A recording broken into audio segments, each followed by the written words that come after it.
Hello friends, welcome to my channel Movies Allrounder. आज मैं explain करने जा रही हूँ मूवी डेंजरस वाटर्स। इस मूवी में एक लड़की, उसकी मॉम और उसका बॉयफ्रेंड एक ट्रिप पे जाते हैं और ये ट्रिप तब भयानक मंजर में तब्दील हो जाती है जब उन्हें पता चलता है कि उसकी मॉम का बॉयफ्रेंड लड़कियों की स्मगलिंग करता है। तो इस मूवी को स्टार्ट करते हैं। मूवी स्टार्ट होती है और हम एक लड़की रोज को देखते हैं जिसके चेहरे पे चोट के निशान होते हैं। उसका इंटरव्यू लिया जा रहा होता है। ऐसा लग रहा होता है कि वो किसी इंसिडेंट से गुजरी है। फिर मूवी फ्लैशबैक में जाती है और हम एक लेडी आलमा को जॉब से आता हुआ देखते हैं। वो किचन में होती है, तभी उसकी बेटी रोज उन्हें आकर बर्थडे विश करती है। आलमा उसे पैकिंग करने को कहती है क्योंकि वो आलमा के बॉयफ्रेंड के साथ ट्रिप पे जाने वाले होते हैं। रोज का मूड नहीं होता, लेकिन मॉम के इंसिस्ट करने पर वो जाने के लिए रेडी हो जाती है। नेक्स्ट डे वो दोनों रेडी होकर जाने लगते हैं, लेकिन रोज को ट्रिप पे जाने का कोई मूड नहीं होता। वो सिर्फ अपनी मॉम के कहने पर उनके साथ जा रही होती है। रोज अपनी मॉम से उनके बॉयफ्रेंड के बारे में पूछती है तो आलमा बताती है कि मैं उसे कुछ ही टाइम से जानती हूँ, लेकिन इतना ज़रूर पता है कि वो बहुत अच्छा इंसान है।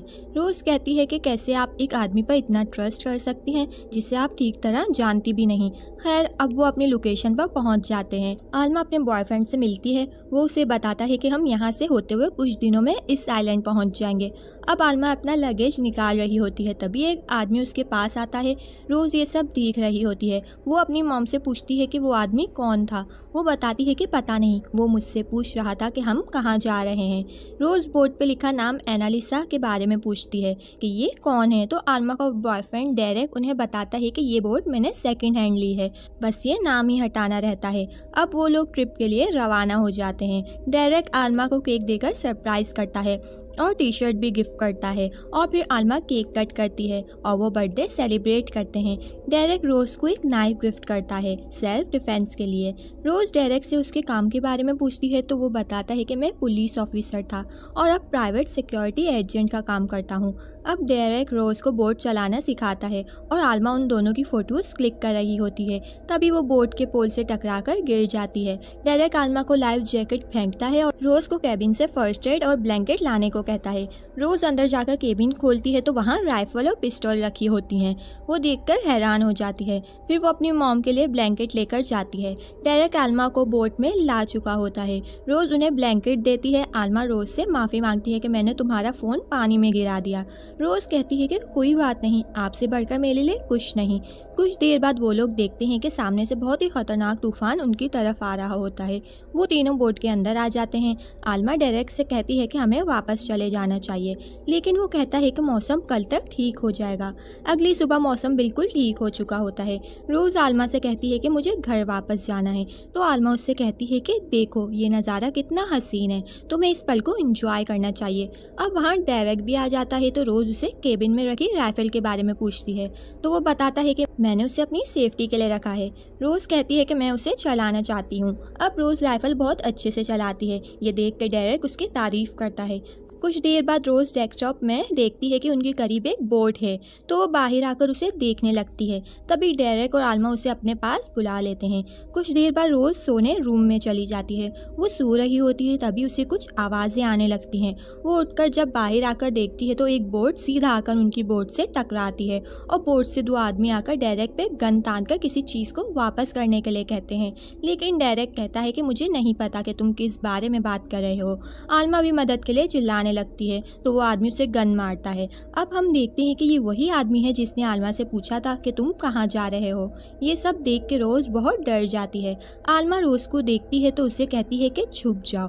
डेरेक मुसलसल उनसे कह रहा होता है कि यहाँ कुछ भी नहीं है, पर वो पहले आलमा को और फिर डेरेक को शूट कर देते हैं और फिर जिस चीज़ को वो ढूंढ रहे होते हैं उन्हें वो चीज़ मिल जाती है और फिर वो वहाँ से चले जाते हैं। अब रोज बाहर आकर देखती है तो उन्होंने बोट में आग लगा दी होती है। वो उस आग को बुझाने लगती है। अब वो अपनी मॉम को देखती है जो कि मर चुकी होती हैं और डेरेक भी पानी में गिर चुका होता है। अगली सुबह हम देखते हैं कि बोट के फंक्शंस जल के ख़राब हो चुके हैं। रोज बाहर आकर अपनी मॉम की बॉडी को कवर करती है ताकि वो घर जाकर उन्हें दफना सके। फिर वो पानी में देखती है तो डेरेक जिंदा होता है। वो उसे बोट में ले आती है। डेरेक के शोल्डर पे गोली लगने की वजह से वो बच गया था। अब रोज डेरेक से पूछती है कि मैं क्या करूं, रेडियो भी खराब हो चुका है, अब किस तरह मदद मंगवाऊं। और वो एक डिवाइस लाकर डेरेक को दिखाती है तो वो उससे कहता है कि ये खराब है, इसे छोड़ो और बोट के ऊपर एक सेल लगाओ जिससे बोट आगे बढ़ सके। अब रोज काफ़ी कोशिश करने के बाद सेल लगाने में कामयाब हो जाती है। अब डेरेक रोज से कहता है कि तुम्हें किसी तरह भी बोट का इंजन स्टार्ट करना होगा। ये कहकर वो बेहोश हो जाता है। अब रोज इंजन को ठीक करने की बहुत कोशिश करती है लेकिन वो इंजन स्टार्ट नहीं कर पाती और थककर वहीं बैठ जाती है। वो डेरेक के कैबिन में कुछ फोटोज देखती है। उन फोटोज में वो 2 लोग भी थे जिन्होंने बोट पे अटैक किया था। ये देखकर वो समझ जाती है कि डेरेक ने उनसे झूठ बोला। अब वो बाहर जाकर डेरेक के हाथों को बोट से बांध लेती है और अपनी सेफ्टी के लिए नाइफ भी अपने पास रख लेती है। कुछ देर बाद जब वो बाहर जाकर देखती है तो डेरेक वहाँ नहीं होता। वो उसे ढूंढने लगती है तो वो उसे बोट के अंदर मिलता है। रोज हाथ में चाकू लेकर उससे पूछती है कि तुम उन्हें जानते थे तो तुमने झूठ क्यों बोला। तो डेरेक उससे कहता है कि वो लोग शैतान हैं, तुम उन्हें जितना कम जानो तुम्हारे लिए बेहतर होगा। डेरेक को देखकर लग रहा होता है कि वो बिल्कुल डरा हुआ नहीं है और ना ही उसे आलमा की मौत का कोई अफसोस है। डेरेक रोज को बातों में उलझाकर उसे अपने साथ इंजन ठीक करने को कहता है। अब रोज के पास भी कोई और ऑप्शन नहीं होता तो वो डेरेक के साथ इंजन ठीक करने लगती है लेकिन इंजन में ब्लास्ट हो जाता है। अब वो बोट को हवा और सेल के सहारे ही आगे बढ़ने देते हैं क्योंकि उनके पास कोई और रास्ता नहीं होता। 2 दिन तक वो हवा के सहारे आगे बढ़ रहे होते हैं और इसी बीच रोज डेरेक पे अब ट्रस्ट भी करने लगी थी। तीसरे दिन उन्हें वहाँ एक आइलैंड नजर आता है। रोज डेरेक को बताती है अब वो लाइफ राफ्ट में बैठ के किनारे की तरफ जाने लगते हैं क्योंकि बोट को किनारे पर नहीं ले जा सकते थे। फिर पैडल की साइड निकल कर पानी में गिर जाती है। रोज उसे लेने हाथ आगे बढ़ाती है तो वो स्लिप होकर पानी में गिर जाती है। रोज को स्विमिंग नहीं आती थी। वो पानी में डूब रही होती है तो डेरेक पानी में जंप करके उसे किनारे तक ले आता है। कुछ देर बाद रोज को और डेरेक को छोटा सा आबशार नजर आता है जहाँ से मीठा पानी आ रहा होता है। अब वो दोनों पानी पीते हैं। फिर रोज डेरेक से कहती है कि हमें इस आइलैंड से वापस जाना चाहिए क्योंकि ये आइलैंड बिल्कुल सुनसान होता है, वहाँ कोई नहीं होता। लेकिन डेरेक उससे कहता है कि कुछ देर में अंधेरा हो जाएगा, हम कल यहाँ से निकल जाएंगे। अब वो दोनों राफ्ट को किनारे पे ले आते हैं और रात होती है और रोज राफ्ट में ही सो जाती है लेकिन उसे नींद नहीं आती तो वो डेरेक के पास जाकर बैठ जाती है। वो आग जलाकर वहाँ बैठा होता है। अब वो दोनों बातें करने लगते हैं। रोज बताती है कि मेरे डैड एक सोल्जर थे जो इराक पे जंग के दौरान शहीद हो गए। डेरेक उसे बताता है कि मैं एक ईमानदार पुलिस ऑफिसर था। 10 साल तक मैंने ईमानदारी से काम किया लेकिन मुझे कुछ भी हासिल नहीं हुआ और मेरी बीवी भी मुझे छोड़ के चली गई। फिर मैं बेईमानी के रास्ते पे आ गया। उनके साथ मिलकर मैंने बहुत पैसा कमाया। मैं कैप्टन के लिए काम करता हूँ और जिन लोगों ने तुम्हारी मॉम को मारा वो उसी के साथ ही थे। एक्चुअली कैप्टन लड़कियों की स्मगलिंग करता था। मैंने उसकी एक कीमती चीज़ चुरा ली थी जो उस रात वो वापस लेने आए थे जिस वजह से तुम्हारी मॉम मारी गई। मैं उसे कुछ ही महीनों से जानता था लेकिन वो बहुत ही अच्छी इंसान थी। सोचा था इस ट्रिप को अच्छे से एंजॉय करेंगे। अब वो रोज से कहता है कि तुमने जो मुझे बांधा था वो गार्ड बांधने में तुमने गलती कर दी थी और वो उसे गार्ड बांधना सिखाते हुए उसके हाथ बांध देता है। रोज अभी तक कुछ समझ नहीं पाती।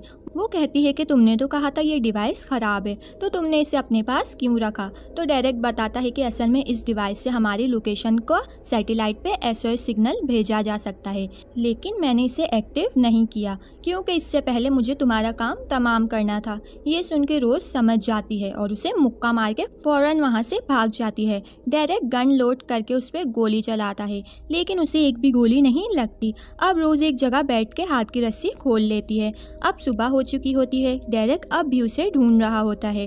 रोज छुप के राफ्ट की तरफ जाने लगती है ताकि वो अकेली बोट लेकर यहाँ से निकल जाए लेकिन डेरेक उसे देख लेता है और उसे शूट करने लगता है। वो राफ्ट की तरफ भागने लगती है और डेरेक ऊपर से स्लिप होकर गिर जाता है। उसकी आवाज़ सुन के रोज उसके पास जाकर देखती है जो बहुत ही बुरी तरह इंजर्ड हो चुका होता है। रोज उससे कहती है कि इस डिवाइस को एक्टिव करो तो वो रोज पे चाकू से वार करता है और उसे चाकू लग जाता है तो रोज पत्थर उठाकर उसके सर पे मारती है और डिवाइस लेकर उसे एक्टिव करने की कोशिश करती है, लेकिन वो नहीं कर पाती। तो डेरेक उससे कहता है कि तुम इसे एक्टिव नहीं कर पाओगी, मुझे बोट में ले चलो, फिर मैं तुम्हारी मदद करूँगा। लेकिन रोज़ उसे छोड़कर लाइफ राफ्ट में बैठकर बोट में चली जाती है और अपने ज़ख्म पर बैंडेज करती है और फिर सो जाती है। रात में उसकी आंख खुलती है तो बोट में पानी भर चुका होता है और बोट डूबने वाली होती है। तो रोज़ ज़रूरत का सामान लेकर राफ्ट में रख देती है और अपने मॉम की बॉडी राफ्ट में शिफ्ट कर रही होती है, लेकिन बॉडी हैवी होने की वजह से वो उसके हाथ से छूट जाती है। अब वो बहुत रोती है क्योंकि वो अपनी मॉम की बॉडी को प्रॉपर फ्यूनरल करना चाहती थी। अब 2 दिन तक वो समंदर में राफ्ट के सहारे तैर रही होती है। उसे कुछ समझ नहीं आ रहा होता कि क्या किया जाए। उसे सामने एक बोट नज़र आती है तो वो फ्लेयर चला देती है, लेकिन रोशनी की वजह से वो बोट उसे नहीं देख पाती। अब रात हो जाती है और एक बोट उसे देख के बचाने आती है। बोट में सब लोगों के पास हथियार होते हैं और वहाँ के लोग कैप्टन का नाम ले रहे होते हैं। तो रोज़ समझ जाती है कि ये कैप्टन की बोट है जिसके आदमियों ने उसकी मॉम को मारा। अब रोज़ नॉर्मल बिहेव करती है और फिर वो लोग उसे खाना देते हैं। रोज़ खाना खा रही होती है, तभी वहाँ एक लड़की नशे की हालत में बाहर आती है और एक आदमी उसे अंदर ले जाता है। रोज़ को याद आता है कि डेरेक ने बताया था कि कैप्टन लड़कियों की स्मगलिंग करता है और इस लड़की की तरह शायद और भी लड़कियां इस बोट में होंगी। अब रोज़ कहती है कि मुझे शावर लेना है तो वो उसे एक रूम दे देते हैं। रोज़ सोचती है कि अगर ये कैप्टन की बोट है तो कैप्टन भी इसी बोट में होगा। अब वो अच्छे से तैयार होकर बाहर जाती है और वहाँ कुछ आदमी होते हैं तो वो उनसे पूछती है कि यहाँ कैप्टन कौन है। तो कैप्टन उससे कहता है कि मैं। रोज़ अब कैप्टन के पास जाकर उसे बचाने के लिए थैंक्स करती है और अपनी अदाएं दिखाकर उसे अपनी तरफ अट्रैक्ट करने की कोशिश करती है और फिर मौका पाते ही उसका सर दीवार में मारकर उसे मार देती है और फिर एक रूम में चली जाती है। वहाँ इसे वही लड़की नज़र आती है तो वो उससे मदद मांगती है। रोज़ उससे पूछती है कि गन्स कहाँ है रखी हैं, तो वो बताती है कि इंजन रूम में बहुत सारी गन्स हैं, मेरी तरह यहाँ और भी लड़कियाँ हैं, लेकिन तुम्हारी मदद कोई भी नहीं कर सकती क्योंकि सबको नशे की हालत में रखा हुआ है। वहाँ कैप्टन को देख के उसका साथी सबको अलर्ट करता है और वो रोज़ को ढूंढने लगते हैं। रोज़ इंजन रूम में जाकर गन ले लेती है और फिर उसके सामने जितने भी लोग आते हैं सबको शूट करती जाती है। अब उसका सामना एक लड़की से होता है जो कैप्टन के लिए काम करती थी। अब रोज़ उससे भी लड़ती है और उससे भी शूट कर देती है। अब उसका सामना एक आदमी से होता है जो उसे मारने ही वाला होता है, लेकिन किसी तरह वो खुद को बचाकर उसे भी शूट कर देती है। अब रोज़ एक रूम में जाती है तो वहाँ बहुत सारी लड़कियों को कैद किया होता है। तभी एक आदमी आकर उसके सर पे गन तान देता है। तभी पीछे से वही लड़की आकर उसके सर पे मारती है और रोज़ उसी की गन से उसे शूट कर देती है। अब वो मदद के लिए रेडियो रूम की तरफ जाने लगती है। तभी उसके सामने डेरेक आ जाता है। रोज़ उसे देख के हैरान हो जाती है और कहती है कि तुम तो मरने वाले थे। तो डेरेक कहता है कि ये मेरी प्लानिंग थी, मैंने तो तुम्हारा सौदा कैप्टन के साथ पहले ही कर लिया था और उस डिवाइस की मदद से मैं वहाँ से बच निकला।